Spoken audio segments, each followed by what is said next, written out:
ధన్యవాదాలు అధ్యక్ష. ముందుగా నాకు మాట్లాడడానికి అవకాశం ఇచ్చినందుకు మీకు ధన్యవాదాలు. మా పాలకుర్తి నియోజకవర్గంలోని పెద్దవంగర మండలం 2016లో ఏర్పడింది. అది పేరుకి మండలం అయితే ఏర్పాటు చేసిండ్రు, కానీ అన్ని గవర్నమెంట్ ఆఫీసెస్ అన్నీ కూడా రెంటెడ్ బిల్డింగ్స్లోనే ఉన్నాయి. దీనికి ఒక దాతలు ముందుకొచ్చి స్థలం ఇవ్వడం కూడా జరిగింది. దాంట్లో ఎంఆర్ఓ ఆఫీస్ ఆల్రెడీ ప్రారంభించి 50% పనులు కూడా పూర్తయినాయి. మిగతా 50% పనులు ఏవైతే ఉన్నాయో దానికి 1 కోటి రూపాయలు అయితే ఆ బిల్డింగ్ సంపూర్ణంగా పూర్తవుతుంది. దానికి నిధులు ఇవ్వాలని సంబంధిత మంత్రివర్యులని అడుగుతున్నాం.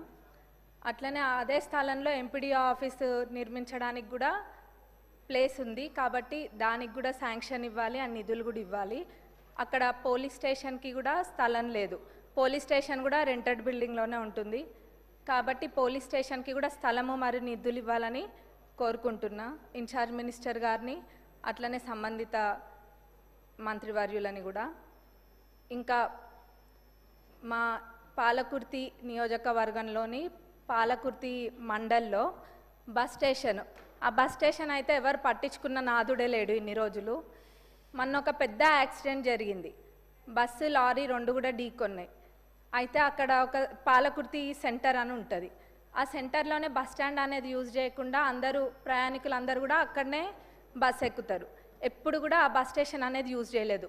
మన ప్రజాప్రభుత్వం అధికారంలోకి వచ్చినాక అక్కడికి వెళ్ళి అదంతా క్లీన్ చేయించి ఇక్కడ లేదు బస్ స్టేషన్ ఇక్కడనే వాడాలి, రోడ్ పైన ఉంటే ప్రమాదాలు జరుగుతాయని చెప్పి అక్కడ దాన్ని ఏదో అట్లా నడిపిస్తున్నాము. కానీ అక్కడ డెవలప్మెంట్ అనేది చాలా అవసరం. అది అసలు కూడా పరిస్థితి బాగాలేదు, శిథిలావస్థలో ఉన్నట్టుగా ఉంది.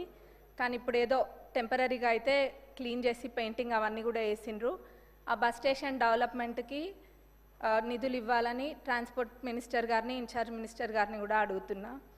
అట్లనే అన్నిటికన్నా ముఖ్యంగా మా పాలకుర్తి నియోజకవర్గ ప్రజల చిరకాలపు కోరిక దేవాదుల కింద ఉన్న ఫేజ్ 3 ప్యాకేజ్ 6లోని పాలకుర్తి మరియు చెన్నూరు రిజర్వాయర్లది. దాని ద్వారా మొత్తము 77,890 ఎకరాలకి సాగునీరు అందియొచ్చు. ఇది ఎంత నిర్లక్ష్యానికి గురైందంటే గతంలో అసలు మొత్తము 20-30% పనులు కూడా 10 ఏళ్లలో ఎప్పుడు కూడా పూర్తి కాలేదు.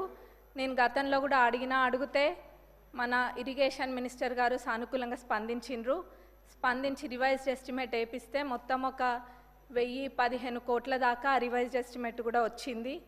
వారు దేవాదులలో ప్రత్యేక శ్రద్ధ చూపిస్తున్నారు మన ఇరిగేషన్ మినిస్టర్ గారు కూడా, ఎందుకంటే తక్కువ దాంతో ఎక్కువ ఆయకట్టుకి నీళ్ళు వస్తాయని చెప్పి.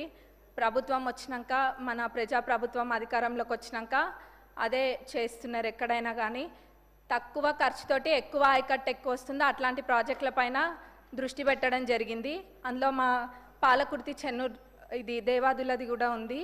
కాబట్టి దీనికి నిధులు కేటాయించాలని మన ఉప ముఖ్యమంత్రి వర్యులని, ముఖ్యమంత్రి గారిని, ఇన్ఛార్జ్ మినిస్టర్ గారిని, ఇరిగేషన్ మినిస్టర్ గారిని కూడా కోరుకుంటున్నాం. ఎందుకంటే ఇది మా ప్రజలు ఎప్పటి నుంచో కోరుకుంటున్నారు, ఎప్పుడు కూడా అది పడవబడే ఉంది. కాబట్టి ఇది చేయడం వల్ల చాలా మటుకు రైతులకి మేలు చేకూరుతుంది మా ప్రాంతంలో. అందులో ఎక్కువ శాతం అంటే 45,000 ఎకరాలు, ఆ 77,000 ఏదైతే ఉందో అందులో 45,000 ఎకరాలు మా నియోజకవర్గానికి సంబంధించే ఉంది, 45,000 ఎకరాలు.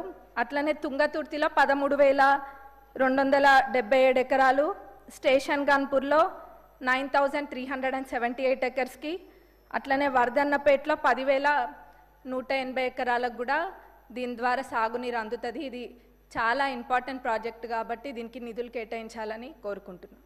ధన్యవాదాలు అధ్యక్ష. గౌరవ మంత్రి గారు.